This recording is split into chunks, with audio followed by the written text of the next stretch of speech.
Today's Diana Prince is Felicia Koors, a busy full-time working mom, wife, author, and speaker. She's also a passionate entrepreneur dedicated to helping others. And she's a self-proclaimed personal growth enthusiast. With her business, Community for Courage, Felicia aims to expand its reach through workshops, pop-ups, and events in Denton, Texas, fostering collaboration among women. The acronym COURAGE in the business name stands for Creating Opportunity, Uniting Remarkable, Ambitious Girlfriends Everywhere. Felicia is driven by a create it if you can't find it attitude. So she initiated these events in her area after a lack of women driven gatherings. And following a successful 2023 conference, Community for Courage is now set to grow nationwide, empowering women to strive to be their best selves.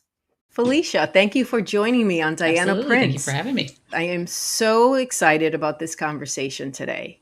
It's something that a lot of women can relate to, especially entrepreneurs. So I thank you for choosing it. I don't think we can talk enough about limiting beliefs. She's a Absolutely. bitch on wheels. Obviously, I've had my experiences and you've had yours. So let's get the conversation Sure. started.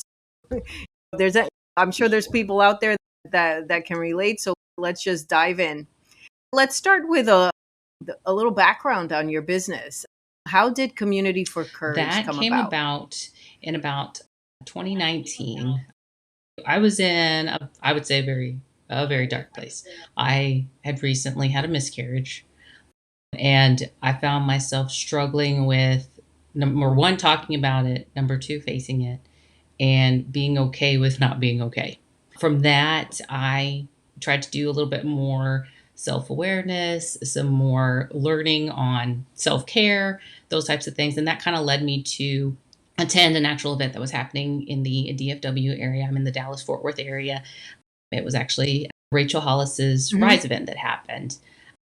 I pretty much, but because of that event, I met some wonderful women. I actually got together with women personally over lunch, over dinner from that event that I got to know. So that started it. And then actually attending the event itself brought to light how much I wanted to do something like that within my community. Because that was a big event. We're talking like over thousands of women in one room. Of course, I couldn't reach everyone personally. However, I was aware that in that aspect that I wasn't alone in feeling insecure and having doubts and wanting to pursue dreams, but just hadn't found that little oomph I needed to actually get going. So that was back in 2019. And I ended up actually getting pregnant the month later. And I had already been struggling with infertility struggles. So I got pregnant a month later, then had a baby in 2020. Well, of course, the whole world shut down in 2020. So it was all these things. That idea stayed with me of building a community since 2019. And it wasn't until I finally felt I was able to get back out in, I guess, public and have events and that sort of thing was like, if you're going to do this, this is the time to start, because if you don't start now, then when? And it came from a place of wanting to get to know more women in my area, wanting to connect more women in my area, because I know there's a plethora of, if they own businesses, stay at home moms, they're entrepreneurs, or they're in the corporate world and they have no plans of becoming entrepreneurs, but we all need to get together and root for each other and be each other's cheerleaders. And I wasn't really seeing anything on my side of town that would allow that, or that there was nothing really getting planned for that, whether it was a conference, a workshop, a casual coffee date, or social event. When you don't see it, then build it. So the catalyst that drove you to that one event back in, was it 2019 or early 2019? What drove you there, and what was it about that particular event gave you that seed to build? I know Yep, it's a process, right? You get the idea and then you mull it over for a exactly. couple of years and then all of a sudden you launch. But what was it about that particular event? Was it just the community? What It did you was the feel when you were community. there? It was the idea that it is needed, it is welcomed, but if you don't know where to find it, it can feel very intimidating to want to reach out and say, "Hey, are you into personal development? And is this the kind of thing that you would be interested in attending?" And it's just awkward. And I was Got like, it. let me try and take some of the awkward out and start small. People feel a little less intimidated when it's small instead of thousands of people in one room. Okay, so you go in and Hmm. you start the business in Yes. Yeah. last year, right? 2020 Um, I last technically started at December 2022, but yes, 23. Exactly. it takes a while, right?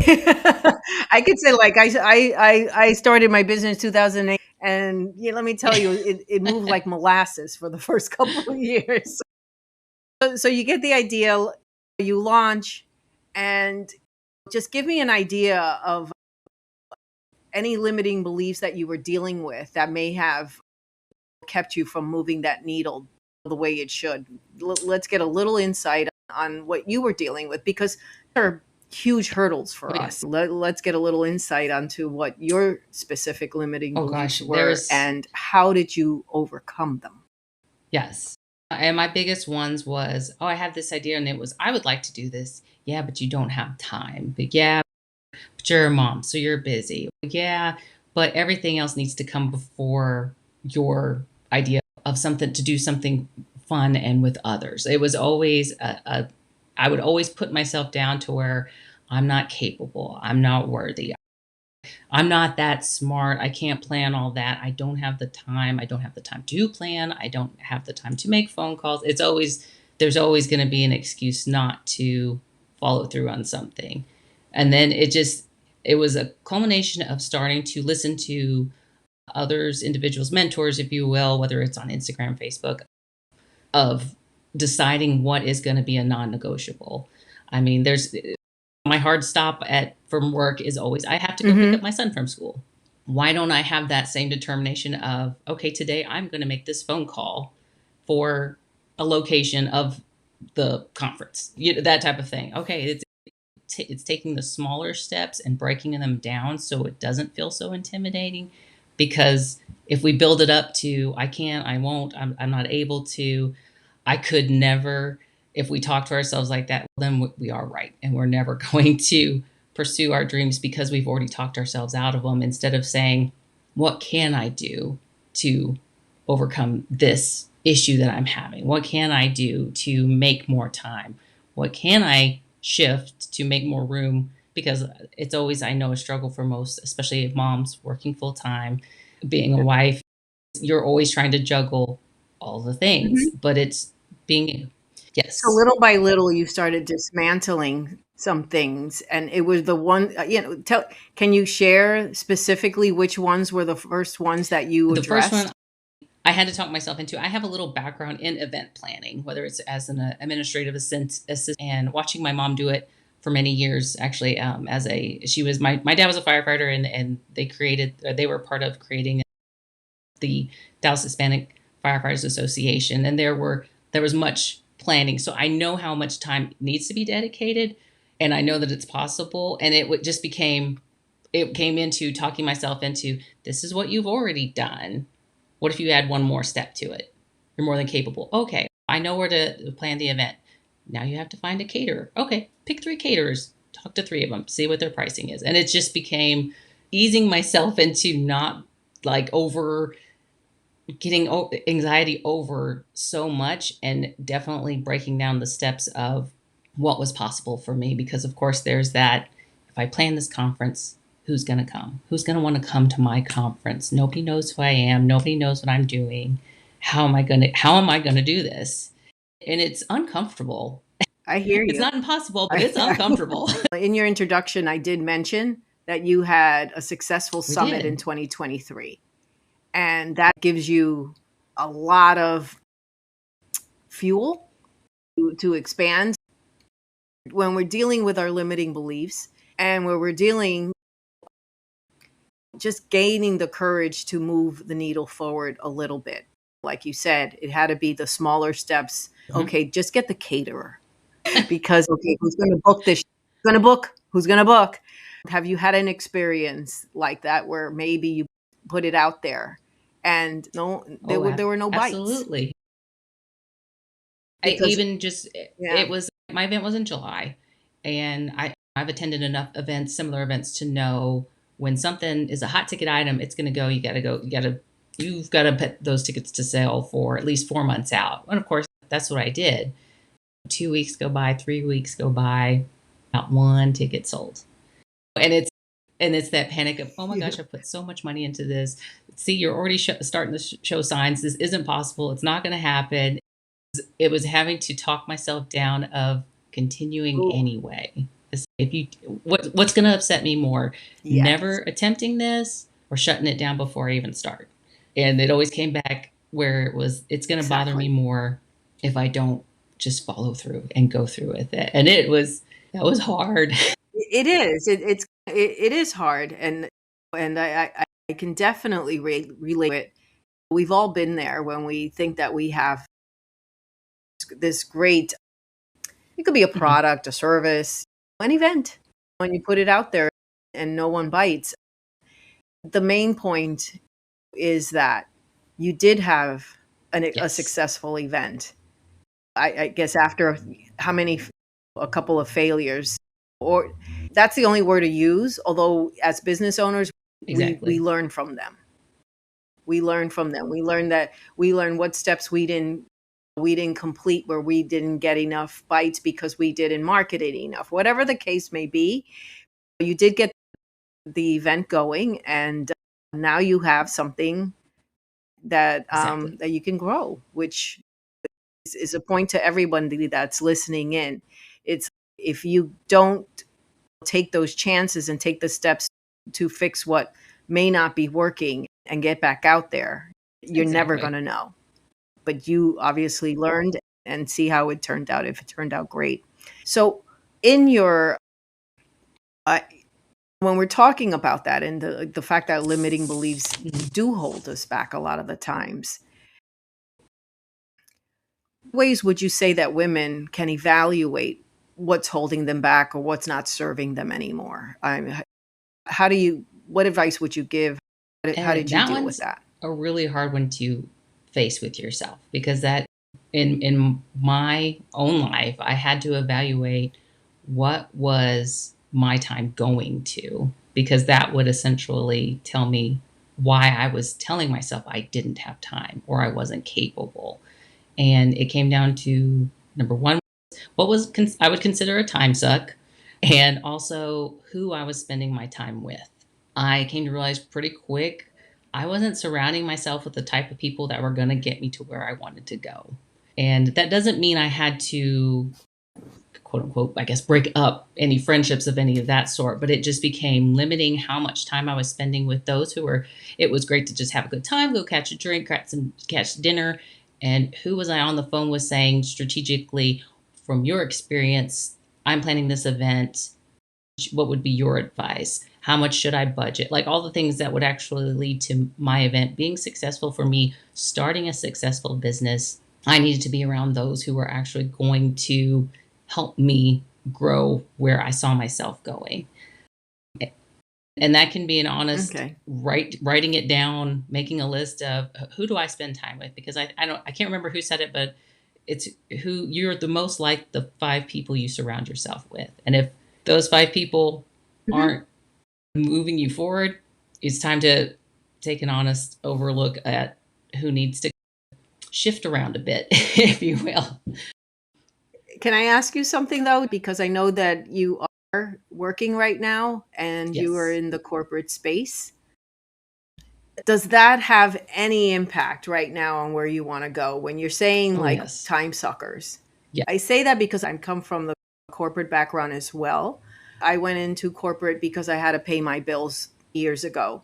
And we're all conditioned to appreciate Yes. our jobs so much that I know that from my standpoint, another one of my little beliefs was I should be so appreciative of my job, blah, blah, blah, blah, all that Yes. shit. Right. And I say it's shit now.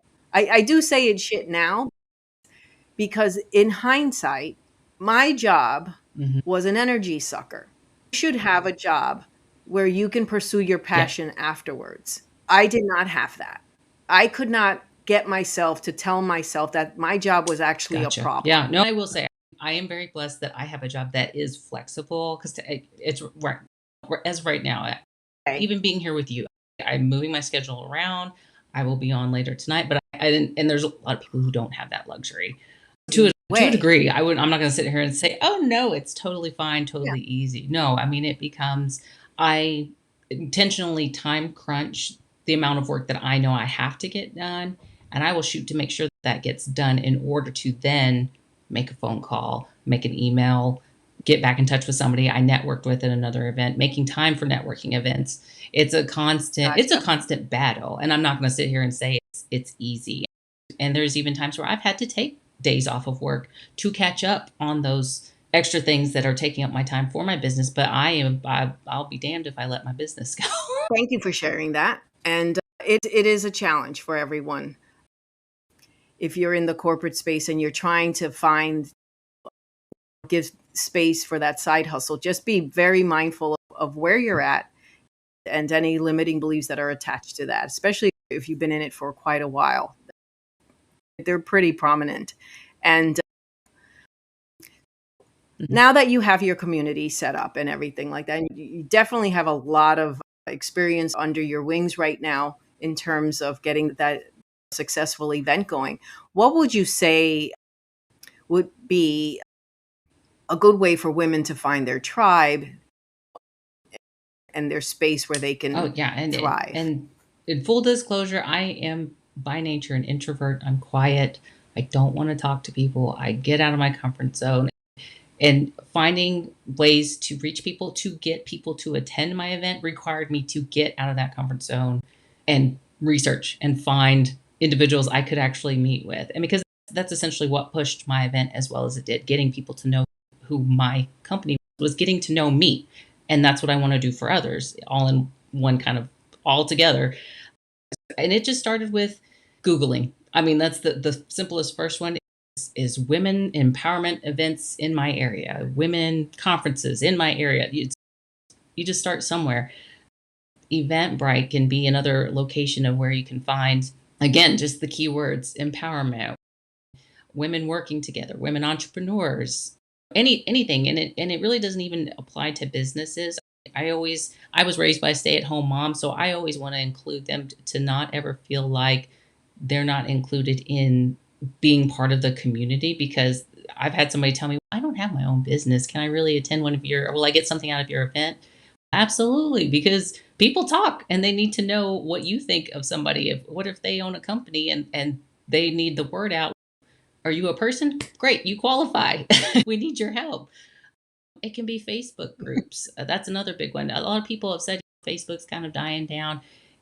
From what I can tell, it's alive and well and thriving. I'm with a lot of events that, and it doesn't even have to be events. It can be women entrepreneurs, again, women empowerment, all those things that there's quite a few still alive and well that will welcome you to groups and lead you to events, in-person events, virtual events, especially if you're still a little timid. Virtual events are always a great starter to even get going. So, who would you say have been your mentors, and what would you say is a good way to seek And out I'll say for guidance? me, I always had that idea of if I was having a mentor, it needed to be an in-person thing. And then again, it became, I don't really know anybody. So until you start getting into those circles, until you get to know the people who will help you grow, there's always, my gosh, so many people on Instagram, on Facebook. I'm not a big fan, I will say, I'm not a big fan of TikTok. I feel like there's a lot in my generation that's not. However, maybe you can find somebody on TikTok. Oh, the TikTok. The biggest ones that I always go for, and I've noticed or looked for any inspirational people in particular. My biggest one, I always refer to him almost as like my Instagram big brother, is Trent Shelton. He's somebody as an individual, as not only a great motivator, he's also just in general a good person. Mel Robbins is fantastic. I feel like she is very good at breaking down things very simply to, especially to women. I love her. I could just listen to her talk all day.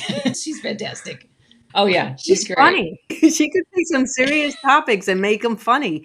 I love the way she guides Oh things. So yes, thank you for bringing her up. Made absolutely. me happy. And just my other big one has been. So Okay, what do you go hope? ahead. I'm Oh no, sorry. and Go it ahead. just always comes down to just you'll eventually find your groove of who fits you. Just like you said, you're like, oh, I like Mel. She's funny, and it's once you start to get to know people on the internet, you find who you can relate to and emulate just the things that they do. But I'm sorry, I stepped on Oh, you. I think you had one as more. well, just Ed Milet is another really great, good go to for me. I've enjoyed the things he talks about, not only financially, but also spiritually, just overall. But again, it's to let people know, if you really look at those three individuals, they're all different in the way that they speak and the things that they bring to the table.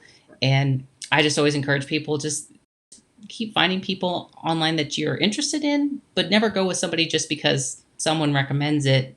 Go with what your gut feels like you can relate to and what resonates with you. Yeah, it's Exactly. gotta resonate with you, and I'm glad that you gave 3 suggestions because a little variety. For me, Mel was it. I'll look up Oh, the other 2 absolutely. that you mentioned and see. So, what do you hope will resonate with people when they hear your The biggest story? thing is just that I'm a person just like you. I always like to tell people, I know sometimes people in the motivational field can also sometimes say, you're special. And they always caught me because I'm like, I'm not special. I don't want to be special. I'm just going to be me. And that's all you need to in order to get to where it is that you want to go. Because essentially, that's what's going to, if you put yourself out there, is what attracts people. Because I feel like if you say you're special, that immediately shuts Mhm. down a lot of people who are like, oh, I'm not special. I can't do that. No, you're an individual just like me who just wanted to do something. You're worthy, you're capable, go do it. The link between goals and accomplishments, that link is just consistency. So just keep going. Don't just give up on yourself because something didn't go perfect or something didn't go the right way the first time. Tweak it, try it again, and just keep trying. But just be you because that's all you need to be. Felicia, I really Oh, love good. that. I really do love that. Thank you so much. That spoke to me for sure. So we're just about done, actually. So I want to take a moment to thank you for being on Diana Prince Lives Next Door. And for those of you listening, thank you for tuning in. And if you want to learn more about Felicia and Community for Courage, be sure to visit her website shown in the description. Stay curious, stay inspired, and keep seeking out extraordinary stories. Until next time, this is Angela Acosta Thank signing you. off.